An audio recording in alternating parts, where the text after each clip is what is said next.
Elon, a year ago, right now, you were praised by the media. You were championed by the left. Most people in general had a very positive view of you. And a year later... Wait, has that changed? Yeah, it's changed a little. What? So tell me what the last year has been like for you. Well, it's not been boring, that's for sure. An eventful year, to say the least. At least I didn't get shot, you know. Look on the bright side. But we have had people shoot up Tesla stores and burn down Tesla cars. I wasn't expecting that level of violence, really. I mean, there's obviously been attempts to sort of boycott Tesla and my other companies and basically put whatever pressure they possibly can on me and Tesla and to some degree my other companies. And I guess that's what happens when you go after waste and fraud, because the people that are receiving the billions of dollars of waste and fraud want to keep receiving it. The people doing the bad things want to keep getting the money. And you're necessarily dealing with an unsavory group that is, since they're doing illegal things already and we're stopping them from doing illegal things, obviously they're going to do bad things to me and to my companies. Somewhat inevitable, I think. Do you regret doing what you've been doing? Do you regret coming out and supporting President Trump? Yes, no. Cut that part. I hope not. No, I think it was essential for President Trump to win to ensure that America remained great, and that we reached greater heights. Really, some very basic things need to happen. We need to have, obviously, a secure border. We need to have safe cities. We need to have sensible spending. I think if President Trump had not won, I think the Democrat campaign to import vast numbers of illegal voters would have succeeded. And they would have naturalized vast numbers of illegals during the sort of Kamala regime.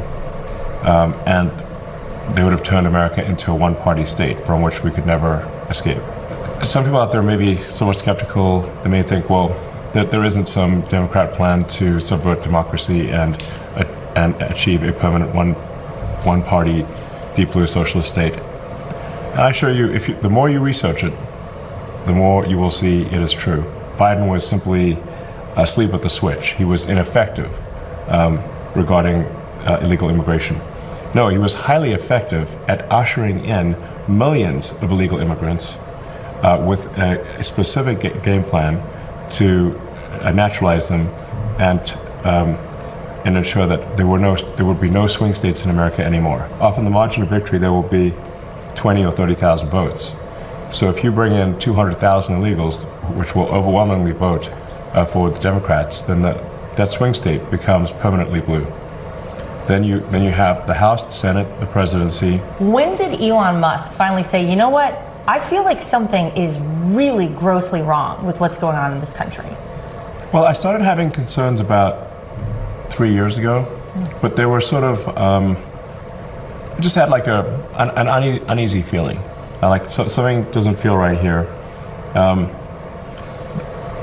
The censorship was becoming ridiculous. I had the most interacted with account on Twitter before the acquisition. So I was very finely attuned to what the algorithm was showing me or not showing me, and who got suspended or didn't get suspended. Twitter was being run at a very far left basis. When I felt the censorship walls closing in, I was like, okay, I got to do something, and the thing I can do is acquire Twitter and make it a bastion of free speech. And that's what we're trying to do with Twitter. Like, no one on the left has been suspended, but we did unsuspend people on the right. And let the marketplace of ideas win. And then once we unlocked Twitter from being censored, then we started to see what was really going on. And I became increasingly concerned. I'm like, wait a second, I'm seeing videos of people streaming across the border on Twitter, now X. I'm like, and I was like, is this real?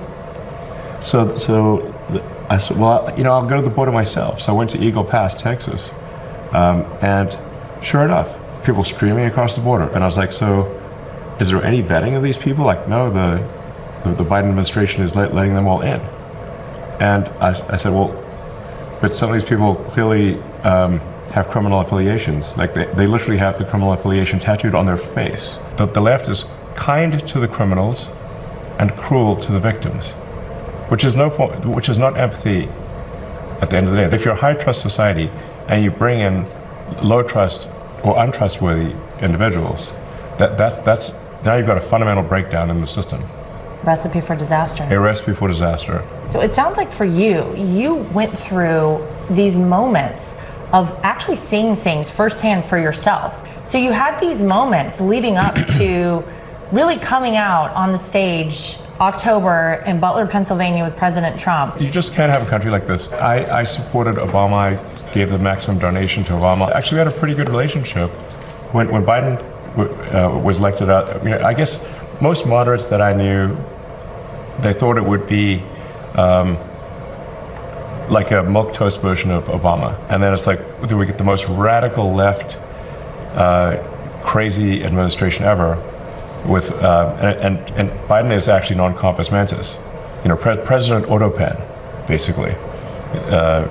Biden was President Autopen. Whoever controlled the Autopen, the teleprompter during the Biden administration, was the real president. If a reasonable person who's open-minded was exposed to the same information that I was exposed to, they would end up at the same place that I ended up. You grew up in South Africa. You lived during a period of apartheid. I'm sure you've seen a lot of horrific things. So to be called a Nazi by people, to be made out to be this monster, that must be really hard for you. It's a relentless propaganda campaign, which obviously President Trump has experienced for a very long time, 20 years, maybe longer. And politics is a blood sport. So they're going to come up with whatever attacks they can to destroy the public perception of someone. Now, obviously, I've not harmed anyone in my life. They've also called President Trump a Nazi, but he also is not a violent person, and in fact has done a lot to prevent wars and stop wars. Which is the very opposite of being a Nazi, actually. Right. Ironic how that works out. Yes, but it is disappointing how well propaganda works. Yeah. If you repeat a lie, the sort of he's a Nazi lie enough times, some people actually believe it. Especially people that still believe the legacy news. But they really are trying every angle to get me. They are doing character assassination. Death by 1,000 cuts. It shows that if what we were doing at Doge was not effective, they wouldn't care. But it is effective, and that's why they're trying every angle to put pressure on me and Doge to stop fixing the government. Talk about your relationship with President Trump. You came to DC. People immediately said, oh wait, Elon Musk is in charge of things here. Very clearly, President Trump is. I do consider the president a friend. I think he considers me a friend, and we get along very well. I think, probably if you asked us both the same set of questions in two different rooms, 80% of the time we'd come up with the same answer. Which is not to say that we always agree, but we almost always agree. Getting rid of waste and fraud in the government. And ensuring the rule of law is followed. We've seen just crazy things like the 20 million dead people in the Social Security database marked as alive, many of whom were receiving benefits. One person was 360 years old. Wow, older than the country. I think that would be a bit of a red flag, They're older than America. We found people receiving unemployment insurance with a birth date in the future. We found at the Small Business Administration that they're giving out loans to people as young as 9 months. So we're stopping things like that. We've actually found there's a lot of people who are federal government employees, they're active employees, who nonetheless applied for and have received unemployment insurance. While they're federal employees? Yes. Wow. And this appears to be at least 100,000 people. Wow. We know that you're finding all of this, but you're actually also simultaneously running several companies. What else are you doing, and how are you doing it, and where are you doing it? Are you sleeping? Are you traveling all the time? This is a very difficult, that's why I made that sort of I'm wearing many hats joke. The cabinet was given the Gulf of America hat, I believe it was. So you see all the hats there, and then I happen to have a Doge hat. Like, you know what? I'll put a hat on a hat and prove to people that I'm wearing more than... You really are. I am wearing more than one hat. Even my hat has a hat. So it requires intense effort for, like I said, for about 3 months, which we're kind of at the 3-month point now. And then I can taper my time allocation, but still get things done. So, and I've talked this over with the president, so this is no surprise, or if anyone knows about multitasking and getting a lot done, it's him. Absolutely. He's very good at multitasking and getting a lot done in many different arenas. I also still have my little office, my cute little office in the West Wing, by the way. It's like comically small. People have taken photos of it and stuff. But I wanted it to be tiny. And even this office I use, but it's also used for meetings and stuff. So I try not to, use up a lot of space. In fact, I usually don't even have at my companies, I don't even have an office. I just walk around, talk to people, and have meetings. That's how you know what's going on. Yes, that's how you know what's going on. Now, very famously, there was a story about you when you first came to DC, that you slept on a couch in your office. This is where the richest man in the world slept. Yeah. Wow. That's amazing. Why did you do that? Well, I didn't really have a good place to stay at the time. Wow. How long did you do that? For off and on for a few weeks. That's incredible. Yeah, it's the worst places to sleep. You have done so much to help people in this country. In North Carolina, after the hurricanes, you actually sent your Starlink satellites to help save people there. You had to rescue 2 astronauts when NASA and Boeing both failed. Now you're here in Washington, D.C., working alongside President Trump to try and essentially save our country. Has anyone said thank you to you for doing this? Yes, some people have said thank you. So, in fact, a lot of people have said thank you. So there's maybe 20 or 25% that really don't like me, and that is obvious because they're hanging me in effigy at these sort of protest rallies. And they're being very violent about it. You got a lot on your plate. Yes, I have a lot on my plate. It's crazy. I will tell you this, there are a lot of people who have supported you by going out and buying Teslas. My parents just bought their first Tesla to support you. I'd like to thank everyone who has supported, a friend in need is a friend indeed. So I'd like to thank everyone who's gone out there and support and bought a Tesla in support of Tesla and me. This is in stark contrast to the crazy people that are running down Teslas. It's not like an investment, it's like a child. The company to me is like it's not just a bunch of money. It's a company that I've grown and nurtured for over 20 years. What do you think, and what are you going to focus on in the coming years that you think could really revolutionize humanity? Tesla in a few months will release unsupervised full self-driving. So the cars that people are driving right now, the cars that you can buy from the factory, will be driving around by themselves with no people in them. Wow. We would call unsupervised full self-driving. So there's literally no one in the car on public roads. We'll start that in Austin in a few months, in June, and then we'll rapidly expand that to the rest of the country. In fact, anyone who has Tesla now, if they try self-driving, it should work very well. It should be rare that you need any intervention. In fact, in the future, I think it'll be unusual to see a manually driven car. It'll be like seeing a horse. Interesting. Yeah. So in the future, it will be strange to see someone actually driving themselves in a car. Yes. And what about medically? Tesla's also creating a humanoid robot, Optimus, which I think everyone is going to want. Because it'll be like, who wouldn't want their own personal R2D2 C3PO robot buddy? That will help you do anything you want to do. I think that's going to be a massive product. SpaceX is doing rocket launching and Starlink internet, and hopefully we'll build the technology to make life multiplanetary, to build a self-sustaining city on Mars. That's the goal of SpaceX.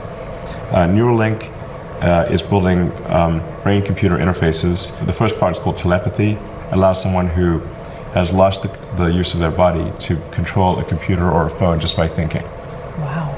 In fact, you can interact with a number of the people who've done this online right now. They're on the X platform. You can DM them, I think, and they'll reply by thinking. They're not typing anything. That's amazing. Yeah. And then there's a second Neuralink device, very similar to the first one, called Blind Sight, which will enable people who are blind to see, including people who have been blind from birth. Wow. It'll interface directly with the visual cortex in the brain. And hopefully we'll be able to do the first Blind Sight implant in a human later this year. Within the next 12 months, I'd say I'm quite confident that we can do that. And then I also think it's quite likely, if not close to certain, that we'll be able to enable somebody who's has a severed spinal column to walk again by taking the signals from the brain, bridging them over the severed connection in the spine, and re-energizing the nerves past the point that's broken. Like, you can just think of it like some wires got broken, Yeah. and if you can bridge the signals, your body will work again. Amazing. So yeah, there's some very exciting things on that front. Then there's AI with Grok, which have you used Grok? I have. Okay, it's very good. Yeah. It's very cool. It's really fun. You can ask for complex analysis of things, and it's going to get the answer right almost always. Mm-hmm. You know, speaking of AI, it's very important that AI be programmed with good values, especially truth-seeking values. This is, I think, essential for AI safety. Like, the most important thing we do for AI safety is to have a maximally truth-seeking AI. I can't emphasize this enough. Mm-hmm. Remember these words. We must have a maximally truth-seeking AI. And if we don't, it'll be very dangerous. Final question. What do you want your legacy to be one day when you're long gone? That I was useful in the furtherance of civilization. That I helped move civilization forward. Added to the store of knowledge and capability. That I helped understand the universe. I think you're on your way. You're doing a lot for everyone here in America. You're doing a lot for everyone around the world. And for planets we haven't even visited yet. So, Thank you. Elon, thank you for spending some time with us. We appreciate it. All right, thank you.